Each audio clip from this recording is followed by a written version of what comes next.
존경하는 재판장님, 민주주의는 피를 먹고 자란다로 잘 알려진 유명한 말이 있습니다. 그 말의 원본은 민주주의라는 나무는 때때로 애국자와 독재자의 피를 먹고 원기를 회복해야 한다고 되어 있습니다. 미국 헌법의 기초를 잡은 미국 제3대 대통령 토마스 제퍼슨이 한 말입니다. 참으로 의미심장한 말이며 그 같은 사례는 우리 현대사에서도 쉽게 찾아볼 수 있습니다. 지난 1960년에 있었던 3.15 부정선거가 그랬습니다. 정부가 주도한 부정선거로 김주열 군의 눈에 최루탄이 박혀 사망한 채로 발견됐고, 이어진 데모에서 수많은 사람들이 죽거나 다쳤습니다. 4월 18일에는 데모를 하던 고려대생 2명이 정치 깡패들의 공격을 받아 숨졌고, 이는 4.19 혁명과 5.16 혁명에 불을 당겼습니다. 이후 최인규 내무부 장관은 부정선거에 대한 책임을 지고 형장의 이슬로 사라졌습니다. 부당한 방법으로 권력 연장을 꿈꾼 위정자와 애국 시민들의 피값으로 자유민주주의에 꽂힌 선거 제도는 지난 60여 년 동안 공정하고 투명하게 지켜졌습니다. 존경하는 재판장님, 부정선거 진상규명을 위해 싸워온 지난 2년을 생각해보면 조롱과 모독, 무시와 비웃음, 정부 권력의 탄압을 견뎌온 인고의 시간이었습니다. 그 모진 시간을 견딜 수 있게 한 것은 정의가 위험에 처했을 때 그를 구하기 위해서 누군가는 고통과 핍박을 견디며 희생을 해야 한다는 성서의 가르침이었습니다. 그리고 그 2년간의 시간 동안 우리가 흘리지 않은 것이 있으니 그것은 바로 피였습니다. 눈물과 땀은 원 없이 흘렸지만 피는 아꼈습니다.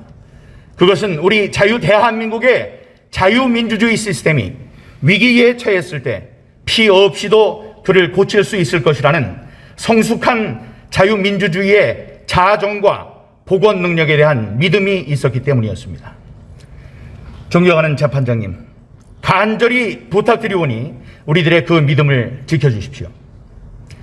존경하는 재판장님, 우리나라 선거 역사상 지금까지 몇 차례 재검표가 있었습니다.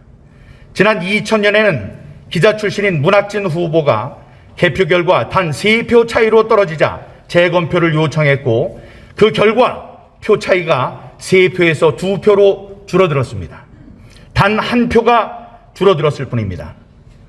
지난 2016년에는 인천 부평 갑구에서 우리 재판부 대법관님의 남편인 문병호 후보가 단 26표 차이로 낙선했습니다.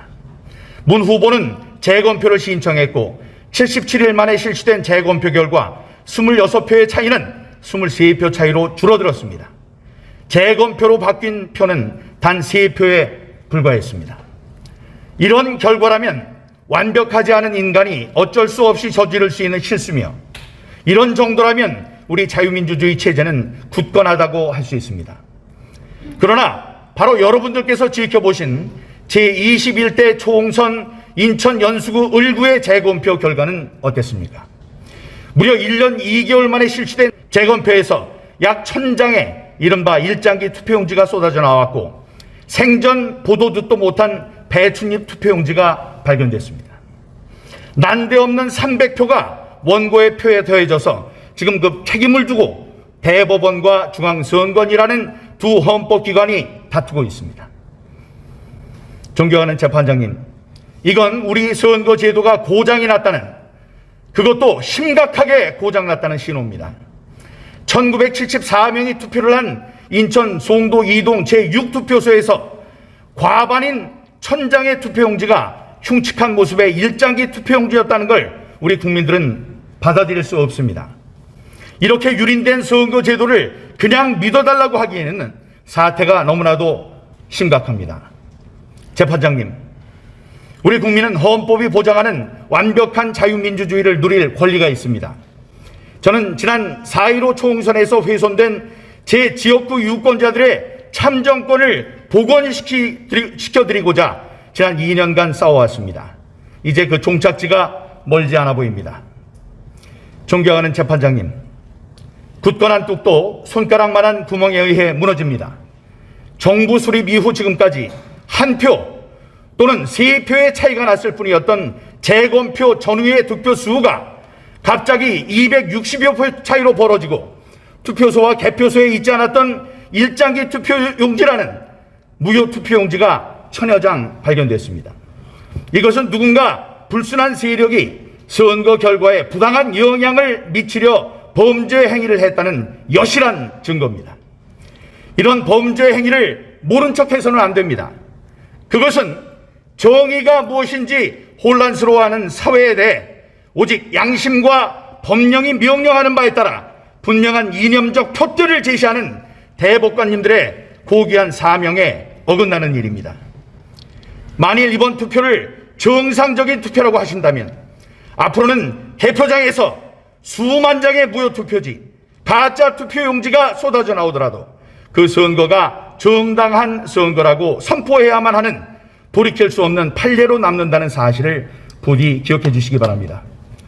저는 이번 선거 부정으로 얻을 이익이 거의 없을 것으로 보이는 중앙선관위가 이렇게 길을 쓰고 각종 거짓말을 쏟아내며 공정한 재판을 방해하는 의도를 참으로 알 수 없습니다. 공정하고 투명한 선거 제도를 지키기 위해 그 누구보다도 애를 써야 할 선관위가 이런 알 수 없는 태도를 보이면 보일수록 자신들의 입장을 공정한 선거의 관리자가 아닌 분명한 선거 범죄 피의자의 위치로 자꾸 밀어넣는 일임을 지적하고자 합니다.